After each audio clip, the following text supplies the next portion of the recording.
दोस्तों, दुनिया भर में आए दिन कई हैरतअंगेज घटनाएं होती रहती हैं, जिनमें से कई घटनाएं जाने अनजाने में कैमरा में कैद हो जाती हैं। और हिंदी डायनामो के इस वीडियो में हम आज आपको कैमरा में कैद कुछ ऐसी रोमांचक और हैरतअंगेज घटनाएं दिखाने वाले हैं, जिन्हें देखकर आप शॉक हो जाएंगे।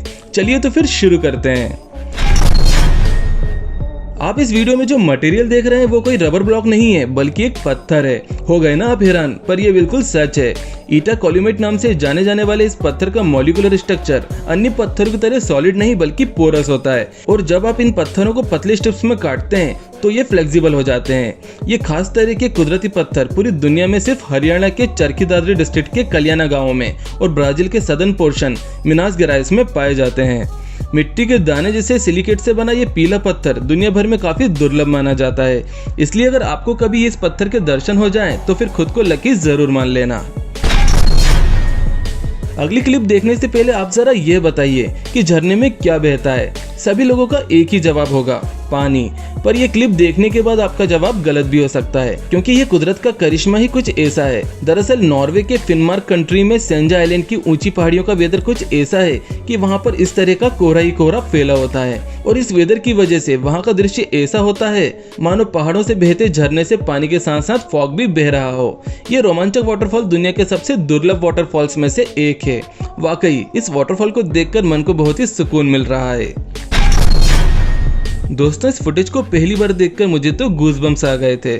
जी हाँ, ये धूल का बवंडर है और ये कुदरती घटना अचानक से कहीं भी देखी जा सकती है। दरअसल डस्ट डेविल टोर्नेडो नाम से जाना जाने वाला ये बवंडर 10 से 100 फीट तक चौड़ा हो सकता है और इसमें 130 किलोमीटर प्रति घंटे की रफ्तार से मिट्टी और हवाएं घूमती हैं, जो भयानक तबाही मचाने के लिए काफी हैं। अगर इस बवंडर के बनने के कारणों की बात करें तो गर्मी के दिनों में कई बार धूप की वजह से जब एक ही हिस्से पर ज्यादा गर्माहट आ जाती है और गर्माहट के प्रेशर की वजह से हीट जब ऊपर की ओर जाने लगती है तो अपने साथ साथ आसपास की हवा को भी ऊपर खींच लेती है और हवा के साथ साथ मिट्टी के पार्टिकल्स भी ऊपर जाने लगते हैं। और देखते ही देखते कुछ ही पलों में ये मिट्टी का बवंडर बनकर काफी ऊपर तक पहुंच जाता है। आगे बढ़ने से पहले इतनी मेहनत से बनाए गए इस वीडियो के लिए एक लाइक तो बनता है बॉस। आपने ऐसे कई पेड़ों को तो जरूर देखा होगा जिसे माली काटकर हाथी घोड़े से लेकर अलग अलग तरह के डिजाइनर लुक दे देते हैं। लेकिन क्या आपने ऐसे पेड़ को देखा है जो अपने आप एक अम्ब्रेला के शेप में उगता है और देखते ही देखते विशाल अम्ब्रेला का शेप ले लेता है? जी हाँ दोस्तों, इस पेड़ का नाम होलमॉक ट्री है। इसका अम्ब्रेला जैसा शेप बिल्कुल कुदरती होता है और इसका लुक इतना परफेक्ट होता है मानो किसी माली ने बड़ी ही मेहनत से तराशा हो। आपने कुछ जगह पर नदी के साथ बहने वाला मिट्टी युक्त ब्राउनिश वाटर तो जरूर देखा होगा, लेकिन क्या आप जानते हैं कि इस दुनिया में एक ऐसी नदी भी मौजूद है जिसमें लाल रंग का पानी बहता है?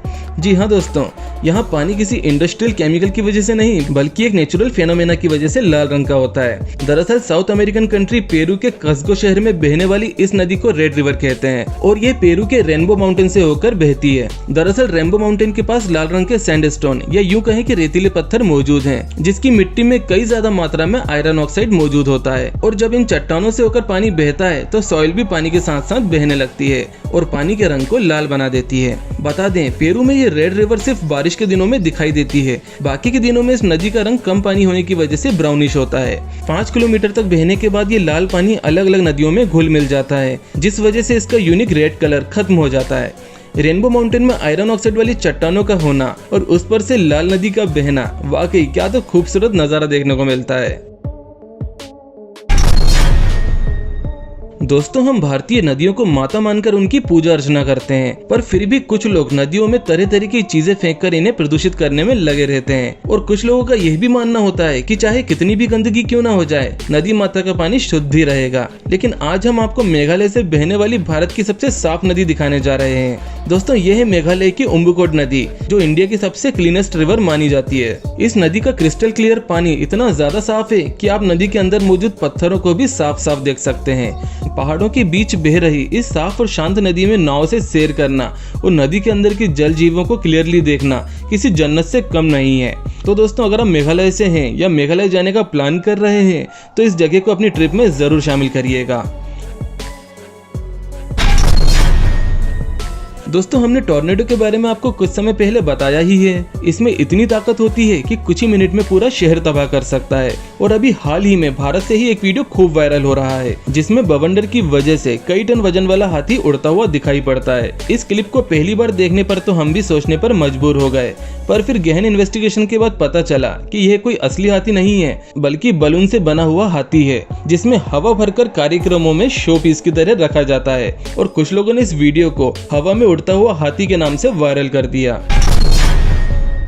दोस्तों, मशरूम ऐसी फंगस है जिसकी दुनिया भर में 2000 से ज्यादा वैरायटीज खोजी जा चुकी हैं और इनमें से ही काफी वैरायटीज के मशरूम का इस्तेमाल खाने के लिए भी होता है। लेकिन अभी हम आपको मशरूम की डिशेस नहीं बल्कि ऐसा मशरूम दिखा रहे हैं जो रात में चमकते हैं। जी हाँ दोस्तों, ये मशरूम बायोलुमिनेसेंट है, मतलब कि जब किसी लिविंग ऑर्गेनिज्म में केमिकल रिएक्शन की वजह से लाइट प्रोड्यूस होती है और उन्हें चमकाती है तो उन्हें बायोलुमिनेसेंट कहते हैं। और ये मशरूम भी इसी वजह से रेडियम की तरह चमकते हुए दिखाई देते हैं।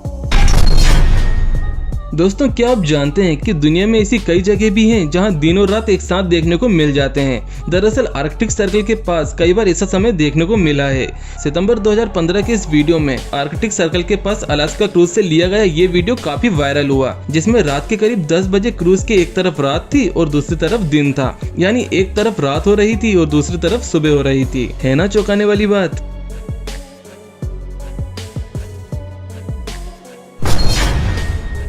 दोस्तों, जब हम किसी पेड़ के पत्ते में आग लगाते हैं तो वो कुछ ही पलों में जलकर राख हो जाता है। लेकिन आज हम आपको ऐसा दुर्लभ वृक्ष दिखाने जा रहे हैं जिसकी पत्तियां बाती की तरह जलती हैं। ये दुर्लभ पेड़ साउथ वेस्ट कर्नाटक के बिलीगिरी रंगना वन में पाए जाते हैं। जब इन पेड़ों की कलियों और पत्तियों में आग लगाई जाती है तब ये बाती की तरह जलने लगती हैं। दरअसल यह पेड़ खुद तेल की तरह एक पदार्थ का उत्पादन करता है और कहा जाता है कि महाभारत के समय पांडवों ने दिया जलाने के लिए इस पेड़ की पत्तियों और कलियों का इस्तेमाल बाती की तरह किया था। इसलिए वहां रहने वाले आदिवासी लोग इस पेड़ को पांडवों का पेड़ भी कहते हैं। वाकई कुदरत के करिश्मे भी काफी कमाल के होते हैं। तो दोस्तों, वीडियो आपको कैसा लगा कमेंट बॉक्स में बताइएगा और ऐसे ही रोमांचक और हैरत अंगेज वीडियोस देखने के लिए चैनल को सब्सक्राइब करके बेल वाला बटन दबाना मत भूलिएगा। जल्दी मिलते हैं नेक्स्ट वीडियो में।